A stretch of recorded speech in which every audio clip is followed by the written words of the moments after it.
Hey, Discern listeners, this is the final chapter in our deep dive on the psychology of Sean Diddy Combs. We're only about halfway through my notes, Berto, total. So this chapter might be a few hours long. Oh my God. So I hope you're comfortable. Woo! With your Swifty shirt. This is the Psychology in Seattle podcast. I'm your host, Dr. Kirk Honda. I'm a therapist and a professor. My name is Humberto Castañeda, and I plan parties where one needs to get Swifty. So in the last chapter, we ended the chapter by talking about Cassie's lawsuit. Now we're going to talk about the floodgates opening. So Cassie's lawsuit in November of 2023 was a big news story, and the floodgates opened regarding other victims stepping forward. This was similar to the MeToo movement and what we saw in 2017, but it happened a lot later, which is interesting to think about. But this got me thinking about other individuals who have been outed as a sexual predator, other famous individuals. And I've, in this deep dive, been fascinated with trying to zoom out and understand what is it about that final straw on the camel's back that makes society wake up to the reality of a perpetrator. And as I was talking about in the last chapter, it's not like it's a gradual thing. It's not like with Bill Cosby or with Larry Nassar or Harvey Weinstein. And I'm talking about society. I'm not talking about people close to, because people close to Harvey Weinstein knew. Right. The public perception, I think, is that with people like Bill Cosby and with Sean Combs, that there were no allegations, that victims weren't coming forward. And then when they finally did come forward, we started listening. No, there have been people with Bill Cosby, with Sean Combs, with Harvey Weinstein, with Larry Nassar, and other people of this sort. They had reports on them dating back years and decades before, and no one was listening, even though some of those reports were being filed, some of those reports were being reported on, and society just wasn't listening, and the perpetrator was able to retain their power and their control and were able to victimize more and more people, perhaps even more emboldened by how invincible that they now believed that they were. So when that final report happens, or that one critical report, or that one critical allegation comes forward, or that one critical article is published, or that one document or something, and suddenly society goes from this guy is beloved to this guy is a monster, and I've been fascinated with what is it about that thing. So I thought it'd be useful to review these perpetrators and that critical moment. Inflection, yeah. Yeah. So let's talk about Bill Cosby first here. So what was your impression of what pushed it over the edge? That's a really good one, because now I'm a little spaced out on that one. I know that I knew nothing bad about him at all, ever. Now, I'm not saying I was very informed. I didn't follow his career closely or whatever. Yeah. I just had never heard anything. Yeah. And all Same. of a sudden, I felt that one day I woke up and everyone's saying Bill Cosby is a monster. So it wasn't like... Well, I'll tell you, and it might jog your memory. Okay. So again, victims had been coming forward for decades about Bill Cosby. Some going to the police, some going to the press and the police, some going to the press, some publishing themselves, some people filing lawsuits. This was not a quiet thing. Victims were coming forward. Most victims were not, but some were. And they were being ignored by the public. Some journalists were taking it seriously. They were actually saying, whoa, what's going on here? This sounds credible. And they start to investigate and they start to report on it. Nothing happens in society. No, because I think that as a society, we need these celebrities to fit our vision of them. Tell me if I've told you this already. I was talking with a friend. They were asking me what I was up to lately, and I was saying I was doing this deep dive on Sean Combs, and I was like, oh, have you heard the story? And they're like, well, I've heard a little bit of it. And I was like, oh, there's just so many details, and I'm kind of like, I'm swimming in all the details, and I'm like, and as one of the things I started to just spew out was that, well, there's the allegation about Jay-Z possibly being involved in this, and that Jay-Z might have harmed an underage person. I think it's a 13-year-old or something. And my friend is like, oh, wow. And then I said, and in the lawsuit, it says that Sean Combs and Jay-Z were there assaulting her, and that there was an unnamed famous woman also present. And my friend is like, huh. And then I said, and a lot of people think that might have been Beyonce. And my friend, she was like, oh, No. I'm sure that's not true. Yeah. And she was, you know, she was like, there's no way that Beyonce, why do you think people have that reaction? Because, and by the way, and maybe it's not. Hopefully it's not. I mean, you know. But how the fuck do we know? Right. We don't know. Right. We don't. Do I think Right. Beyonce did it? I don't know. Right. How can we know? Yeah. But you ask people and they will have adamant opinions that of course Beyonce was not, of course she wasn't there. Well, especially because when people represent the things that you want them to represent, you want that symbol to be whole and not tainted by horrible deeds, right? Which is why, look, it's why folks that support people we disagree with will overlook all allegations against them because they want that person to represent the things, the values that they hold. So in the case of like a Beyonce, who, you know, is it seems like a feminist and someone for women's rights, and you know, a lot of her songs, like all the single ladies, like it just feels like, and also she seems wholesome, and she's got this marriage with this guy and they seem like a good couple, so the whole thing seems like a nice package and symbol, so we don't want that defiled. Yeah.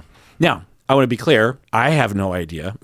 I don't even know if Beyonce is the unnamed famous celebrity woman. Or if any of that allegation is real or not. Yeah. But we really have to investigate our individual reactivity to these kinds of stories, because that is a large part of why these individuals are allowed to continue doing what they're doing. We're not to blame for the perpetrator's crimes, but we are to blame for our over bias towards celebrities, people that we have an idea of, people that we in our emotional hearts need to be elevated and perfect when we have no clue. And Bill Cosby is the perfect example of this because he was beloved. And if you're our age or older, you understand it. If you're younger, you might not really feel it. But Bill Cosby was America's dad. And at a time when all of the United States paid attention to very few celebrities and very few TV channels and very few shows and movies, Bill Cosby was just, he doesn't get any higher than that. Yeah.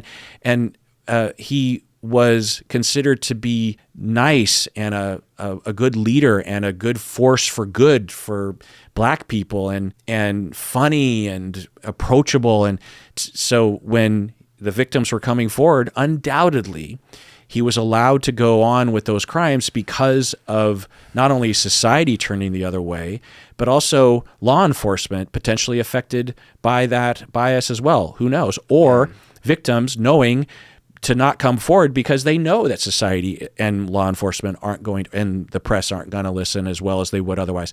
So anyway, but with Bill Cosby, what happened was he had been drugging and raping women for decades, because we went over it in a deep dive actually. 2014, a bootleg, very grainy video of Hannibal Buress went viral. Do you remember this? Oh, this sounds familiar. So this was the moment. So Hannibal Buress on stage. Yeah, the comedy where he's talking about, I do remember this, yes. And he's basically, the joke he's making is as if it is absolute common knowledge. Yeah. So he's joking and he's telling his jokes, but there's sort of an aside that he has. It's just like, you understand that Bill Cosby is a rapist, right? And you're right. In that point, it's not actually a joke. He's making. He's doing it as a part of his larger bit, but it's not a bit that he's doing. It's not a bit. He's not lying about it. Yeah, he's leveling with the crowd. He's like, we understand that he's a rapist, right? So somehow Hannibal Buress had consumed enough of that information that was out there and had established in his mind that Bill Cosby was a rapist. And he's saying all this, and he didn't intend on this going out. This was a grainy old cell phone, one of the original iPhones or something that had a camera on it, and it was a very bad video, but it goes viral. Yeah, I remember seeing it on YouTube. Yeah, and he is directly accusing Bill Cosby of being a rapist, and then suddenly, and that's what you're talking about, suddenly, overnight, everyone, particularly on YouTube and Reddit, were like, okay, and maybe enough people actually looked into the allegations on their own or something, and said, oh, Bill Cosby's a monster. Another thing that I think is a factor here is that YouTube and Reddit in particular in 2014, was mainly younger people who didn't really have a relationship with the celebrity of Bill Cosby. That's true. So you had all these young people who, they knew Bill Cosby kind of well enough anyway, but didn't have a personal relationship with him, Right. didn't have a personal parasocial relationship with him. So when they hear this, and Hannibal Buress is well respected and beloved by people, and people are like, oh, well, it's possible. Let's look into it. They look into it and they find the information, and boom, the crowd, the mob of YouTuber people and of Reddit people were open to that narrative. Yeah. Enough young people had aged into society, if you will, and in positions of power in media and other places of influence to finally push it over the edge and identify Bill Cosby, because from that point forward, it wasn't long before everyone understood that Bill Cosby was a rapist. Yeah. And then the legal system actually finally kicks in, by the way. A similar thing happened, with Sean Combs, is that he's been potentially harming people for decades. They have been reported, legal reports been made. There have been lawsuits. There has been reporting in terms of journalism and whatnot, and nothing happens. But then Cassie comes forward, and suddenly everyone's listening, and suddenly the law enforcement's listening, which I find to be another problem that. If a crime is being reported, law enforcement should do something about it, not only when it's just a viral sensation, So let's also move on to Larry Nassar. So if you don't remember him, he was the Olympic gymnast, physician, but he was also just a physician for a lot of gymnasts, a lot of young women and girls. Yeah. And victims had been coming forward for decades, by the way. They were mostly ignored by parents, by the police, by the public. In 2016, so this is all before MeToo, by the way. In 2016, the Indianapolis Star published their investigative report. So finally, some serious journalists decided to spend the time to look into it. So that's one factor, I think, that we can point to as what is that inflection point, as you put it, which is a good word for it. Rachel Denhollander was the first victim to publicly speak out against him. It wasn't an anonymous complaint. It was name to the face. Yeah, it was a woman coming forward with her picture in the reporting in the Indianapolis Star, and she is saying, he did this to me. So I think that's another factor, is someone putting their face and their name, and I'm telling my story and I'm not being anonymous about it. But this isn't a famous person. Well, and even Nassar is famous in his circles, but the vanilla people like myself, I had never heard of him. Right. The public didn't know about Larry Nassar, but in the Olympic, he's huge. And in the gymnast circle, and all those parents, everyone knew him, of course. Right. So Rachel Denhollander comes out and is public. This prompted many more victims to step forward, eventually leading to very famous gymnasts like Ali Raceman, Simone Biles, and Michaela Maroney are all household names. I mean, you and I don't follow Olympic the gymnastics in the Olympics, gymnastics, but we still know these names, But we know of Simone Biles. Yeah, that's right. I mean, she's probably the one. I guess Michaela Maroney, because of the meme that was, because wasn't she the face of the meme where she's like, is that sideways one? face? Anyway, so this is interesting, right? Because we don't have a famous person coming forward, but we do have a face and a name. Yeah, and we have a serious news organization spending the time to look into it, and also an organization, the leadership, spending the money, which is, I guess, really the foundation, to actually, because undoubtedly other journalists had come upon this story, but their bosses didn't deem it important enough or something. I don't know. And so, so that it's just to highlight that. So we got Hannibal Buress, who a black man, by the way, which is, I think, important to some extent. Why do you think that's important? Well, because it wasn't some white dude accusing a black man of raping a white woman. It wasn't like some there's movie trope. There's some history there. It was actually a black comedian. So not only is he black, but he's a comedian. He's from that world, and also the way he's saying it is, I'm not breaking news here, right? Like, we all know this. Yeah. Although, one thing I was thinking about, how fascinating it is that as kids, we all learned that apparently Richard Gere put a hamster in his butt. How come there was never any rumor about Bill Cosby, even a rumor, that we didn't believe? But why not even a rumor? Yeah. That's crazy. Maybe it's because it's because too of the taboo. protective factor of parasocial relationships. Richard Gere was not beloved by third Not to graders that degree. in 1979, No. which is probably when I heard that rumor about Yeah. Richard Gere, or the other big one was Rod Stewart needing his stomach pumped because he had a gallon of semen or something. Yes. And it's bizarre because as a kid, I would have figured if it was just a silly rumor that it was only in Seattle because everyone knew it in Seattle, in the Seattle area. But I would later learn that people all over the world, particularly in the United States, we knew it in Colombia. How does this travel? There's no internet, okay? And adults weren't talking about those kinds of things. Anyway, it's just word of mouth. That was the internet back then, I suppose. So with Bill Cosby, we have a comedian who is saying something. Then you have a viral video that goes to an audience that's receptive. That's another thing. You have a receptive audience who doesn't have that parasocial, that protective layer of he's beloved, right? Right. With Larry Nassar, you have a news organization that spends the money and the time to pay attention to the victims who have already come forward. And you also have a face and a name. Okay, so let's just note that. And then we have Harvey Weinstein. So what do you remember about the inflection point, TM Humberto Castañeda, about Harvey Weinstein? Yeah, okay. Another one interesting because Weinstein, I did know his name. And I knew his reputation as being, hard ass and very aggressive and insulting people. They had portrayed him in Entourage. They called him, no, it wasn't Weinstein. It was something similar. But the idea was like, yeah, he's an asshole and he treats people like dirt, but he does know how to pick them. And, it's a tough business anyways.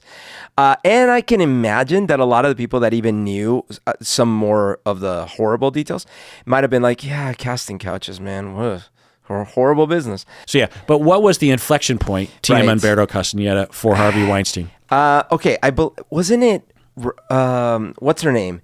So there was a famous actress, basically. Yeah, that came out. Can you remember? I wanted to say Rose McGowan, but that was right. What's his name? Okay, so you're good. So you remember that being the inflection point? Yeah. Which is true. Okay. It was Rose McGowan? No. Oh, it wasn't. Yeah. So victims have been coming forward for many decades. And as you said, people knew about his personality, but they also knew about his rapes. Yeah, Harvey will be Harvey. Just watch. He's touchy. He's grabby. Certainly there was stuff like that. But there were also celebrities who in the know who knew. And of course, victims knew. Yeah. But even non-victims, like Courtney Love, for example, there's that red carpet interview or something where she just, because she's a straight shooter. Yeah. Well, actually, I should say with this. Whoa, too soon. Yeah, but she is a truth teller. She doesn't hold back. She doesn't have a filter apparently, and she was talking openly about how Harvey Weinstein was a rapist way before this came. But anyway. So and there's like the Brad Pitt Gwyneth Paltrow incident where he was trying to do stuff with her and Brad Pitt got in his face and yelled at him and threatened him physically. Right. Whatever. But the point being that people knew the range of it. Right. Some people knew a lot. And there were reports being made as well. There were people who were coming forward. But in 2017, so this is what causes MeToo, by the way. This is what prompts the whole MeToo movement. Was 2017, journalists from the New York Times and the New Yorker published detailed investigations about him. And one of the journalists is Woody Allen's kid. Oh, yeah. Right. Farrow. Ronan Farrow? Ronan Farrow. Farrow.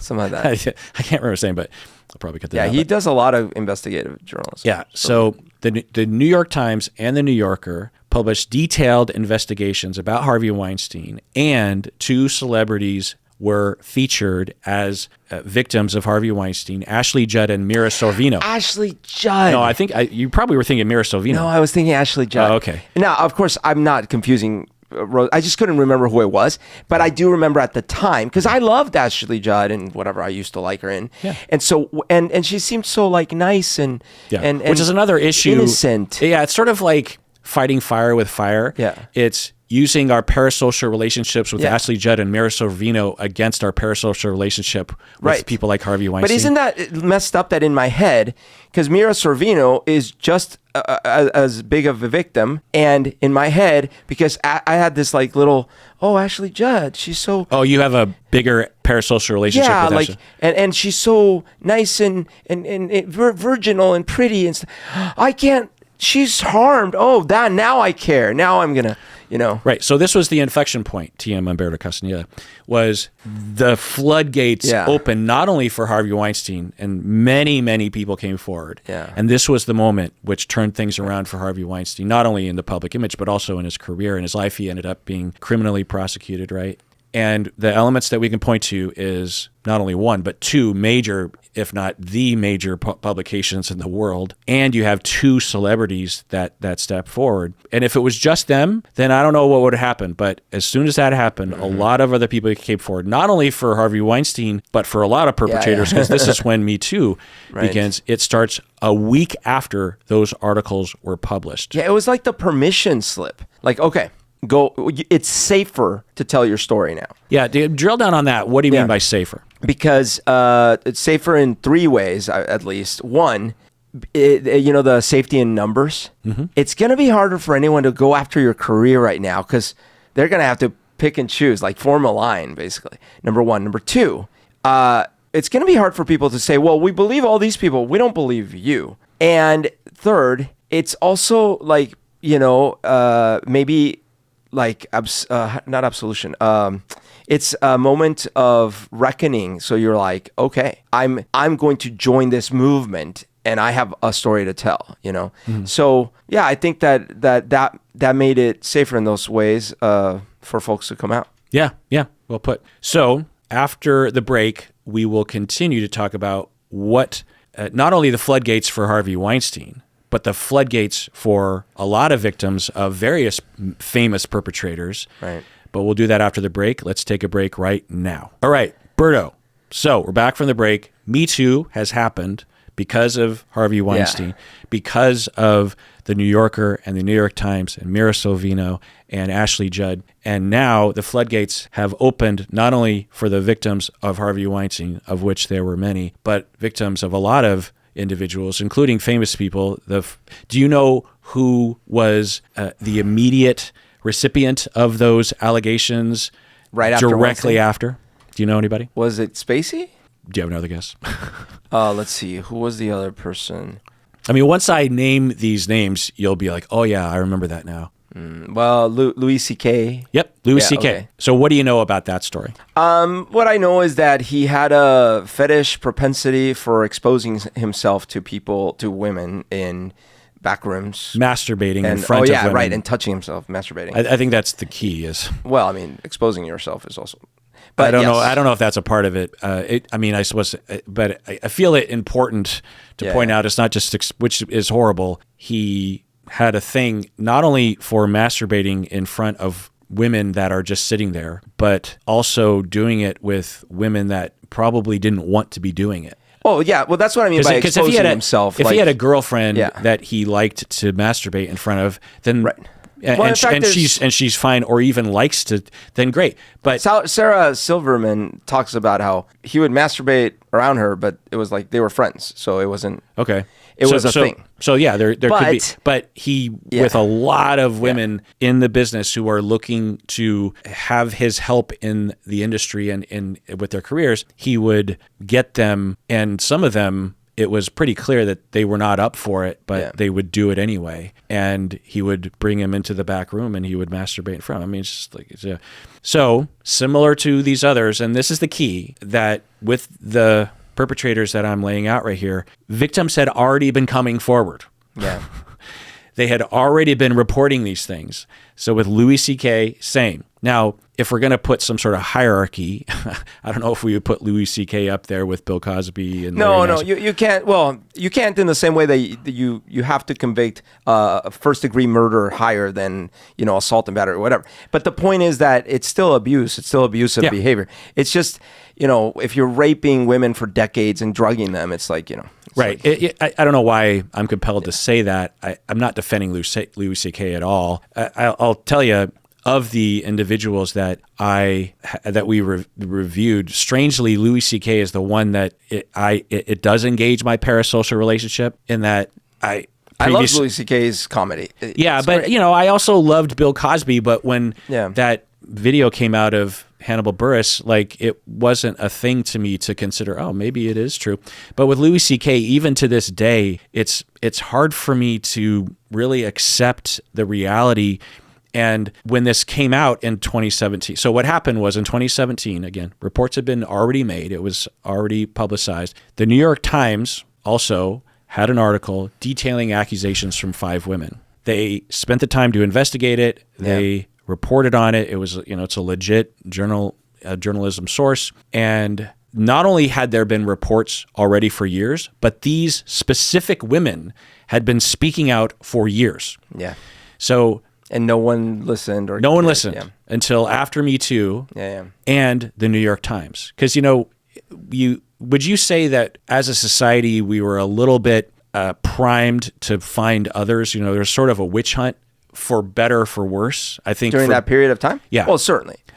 For better, because it actually got us to look at the Louis C.K.'s and the Kevin Spaceys. Right. But also for worse, in that some individuals, celebrities, were identified as perpetrators, but when you actually looked at the data, it's like, what are you talking? No, they're not, and they might have been semi-canceled. But anyway, so for Louis C.K., for me, for myself, when this happened, I paid attention to it, and I was like, okay, that completely changes my parasocial relationship with Louis C.K., and I'm now categorizing him as in that category of the Bill Cosbys and others. But then as time went on, the years would go by, I would see little clips of this and that and little interviews, past and present, and I started to pull back on that and say, like, okay, well, maybe because he acknowledged it and was paying the consequences of it. And so I started to say, well, maybe lesson learned, and we can move forward, and I can continue to watch his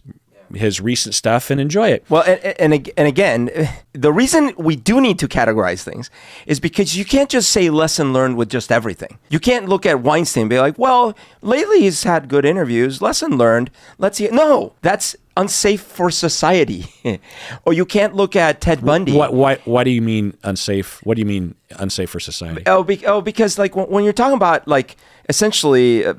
I'm not diagnosing, but I'm saying, like, a sadist who, like, for decades, like, enjoyed torturing people and raping them. So you're saying if we can continue to give or reinstate their power, they can reinstate their abuse of people and victimize more. I think a more broader safety issue is, what message are we telling the rest of people in society who are a little bit more passively paying attention to this, or who are on the edge of their understanding of this kind of thing? That's right. We're, as a society, myself as one of the many voters that are voting on the ticket of Louis C.K., I'm essentially saying it's okay to do that, or it's okay to do that as long as you mildly apologize and you're forgiven and everything's fine. It paints the crime or the perpetration in a certain range of how bad it is, right? And in doing this episode and during the deep dive, I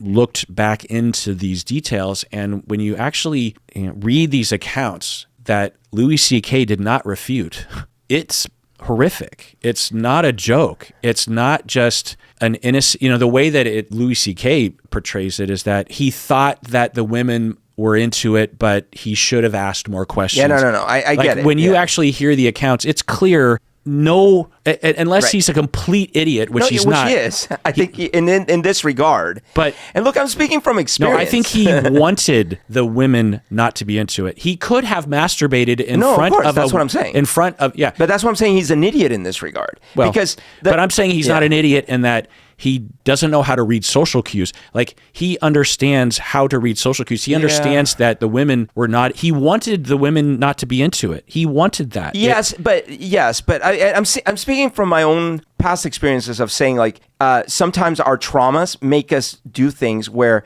in Totally. the moment we are not actually super aware of what it is that we're doing for which reason. Right? This whole deep dive Yeah. could be an exploration of a manifestation of deep trauma, of trauma and victimization that is being furthered by more victimization. Which is why I'm saying like, yo, absolutely none of that. If any of those participants, which could be all of them, were not willing, none of that was okay. And he was, in my way of saying, he was being an idiot or an asshole or a bad member of society in all of those cases. Where I start wrestling with things is and again, I have to make comparisons with other kind of genres of abuse. Like on the one hand, we have Ted Bundy. On the other hand, we have someone who broke into a house and beat up the person and stole stuff. And this person's, going to jail, and this person's going to jail. Which one do we want to invest time in thinking they might be able to be recoverable and maybe serve their time and maybe come back to society? In my mind, if you don't categorize at all, you run the risk of like, okay, this is just as bad as a Ted Bundy. And I just don't, I don't think, now I'm not actually making a case in defense of Louis C.K. because I don't even know the particulars of his case. What I do know is that there are some people like Bill Cosby. I still can't believe that Bill Cosby is one of these. That is so beyond the pale. So many victims, drugging them, raping them, like it's beating them. Like, oh my God. Right. I think you're pointing at a larger conversation that you've had or we've had or you've had in your mind that's happening in society, that we can't have a black and white perspective with all of these cases. There are some, maybe not the ones we're reviewing here, but other kinds of cases where we would say every individual has to make their own choices about this as to, can you recognize that someone did something that was wrong? I mean, just you and me. We've wronged each other. And some of the wrongs have been pretty bad. So there's that inflection point, a different sort of inflection point of, can we recover from this? And as a recipient of the harm, what do I need to see in order to recover? And also, what do I need to accept in another individual? Because the closer you get to someone, you're going to bump into their sharp edges, as I have learned from my relationship with you, and really my relationships with everybody, sure, I can avoid sharp edges by breaking up with everyone as soon as I run into their sharp edges. But frankly, I will be alone for the rest of, or I'll be distant from everybody. So similarly with a parasocial relationship, we have to ask ourselves that question. I think we need to seriously investigate ourselves with these individuals if we're willing to forgive them. And Louis C.K. is a good example because he apologized, I think, enough so that people who had a parasocial relationship with him, and kind of me included, could say, okay, you gave me enough of an incentive or enough excuse that I can move forward and love you. I can continue to have a parasocial relationship with you. Because he did kind of apologize. Yeah, what I don't know, but it wasn't. But if you really look at it, it was not enough. He jokes around about it. I don't know the details in his case. That's why I'm saying full caveat. And I honestly, I don't need an apology from him. His victims need an apology from him. And if the that's kind of what I would look at is, whenever someone does something wrong to people, what are their follow-up steps? And how bad was it the thing they did, and what were their follow-up steps? If someone is a kid, they're 16 years old, they break into a house, they steal some stuff. What are the steps? Where do they go from there?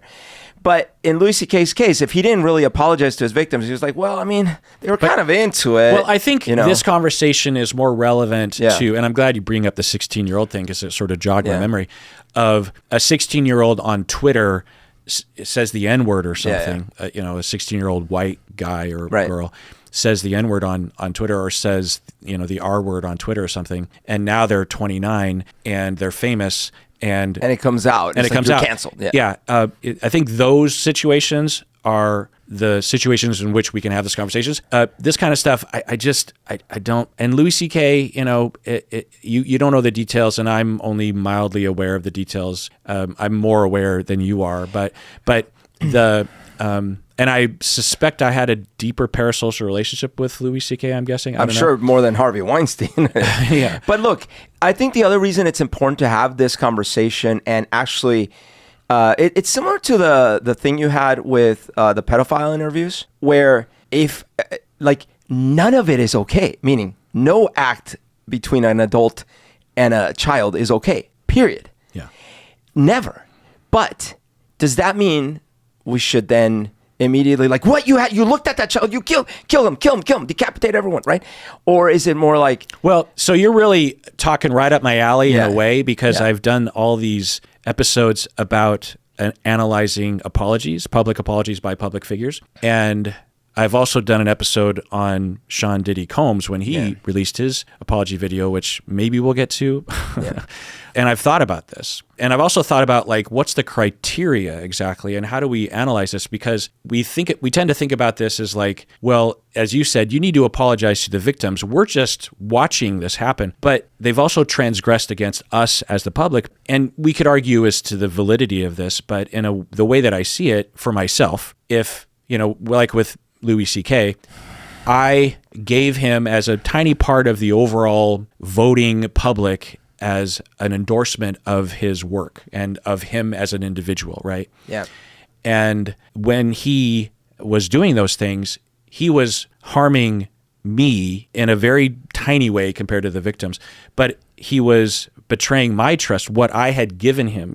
We had collectively as a fan base elevated him in power and success and money and all that kind of stuff. And he abused that. Now, it's a dubious argument. You could say, well, he's just living his life and you're just a fan. So what'd he do to you? He didn't do anything to you. Well, that's kind of the way that I see it. And there's more that I could say along those lines, but I won't go down that rabbit hole. But so when a public figure is apologizing, frequently they're apologizing to their fans or to the public. And always this question comes up. It's just like, you don't have to apologize to us. Well, I would argue that for me, in order to, like with Louis C.K., if he had apologized publicly, and me included in the public, in a way that convinced me that he truly was sorrowful and truly was recognizing of not only what he did, but also the foundation for why he did it in the first place. Like there's something wrong with him, that he was acting out, that there was something about the way he saw women or the way he saw sexuality or something deeper than just, I read the situation wrong, which is basically what he was saying. And he's learned his mistake because people they read situations wrong all the time. But to do that consistently over time, it says something. It's not convincing that he just needs to, okay, duly noted. So if he were to really apologize in the way that I would hope that he would, in the way I almost thought he would, then for me, I am more likely to be able to move forward from that myself as a fan than the way that he did it. If people can actually have those kinds of apologies for me as one fan, as one voter of the elevation of that celebrity, then I can forgive them. But it's so frequent that doesn't happen. Like Bill Clinton, for example, when he apologized for what he had done to Monica Lewinsky, he publicly apologized, and it was very brief, but it had the hint that he truly was sorrowful.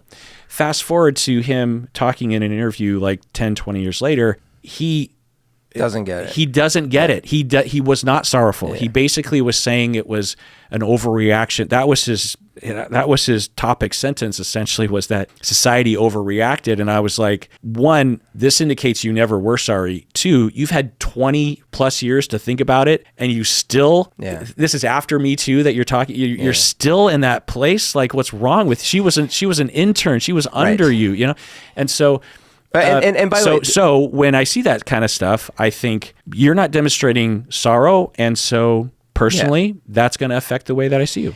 And by the way, even if Louis C.K. had done the kind of apology that you're imagining or desiring, imagine that one or several of the victims come out and say, well, that's not what he told me when he called me. When he called me, he still was saying that I was just... Then that would absolutely negate everything. That would. Yeah. Exactly. And so that's kind of my point is, and no, look, I'm not saying that in my personal life or whatever, I'm not saying that for me to forgive someone, I need everyone who that person may have or may not have harmed to publicly forgive them in order for me to forgive. No, that's not what I'm saying. I'm just saying in general, first of all, there are some levels of transgression that apologies become irrelevant for me, like Totally, right, yeah. right. So we got to move forward. Yeah. You tell me if any of these individuals that we're going to review here are not beyond that threshold. Okay. But let's do so after the break. The rest of this episode is going to be for patrons of the podcast, and we're going to continue this list, and we're going to end the deep dive on Sean Combs because I don't want to do this for the rest of my life, and I feel like I'm really into this story, but at the onset of this deep dive, I did not want this to be 12 chapters like we've done before. So this final chapter, which I believe is chapter 7, I'm not sure, is going to be 3 or 4 hours long, which often is the case. But all that is to say, that's the end of the free portion. So if you want to listen or watch the rest of this episode, you got to become a patron on patreon.com/psychology in Seattle.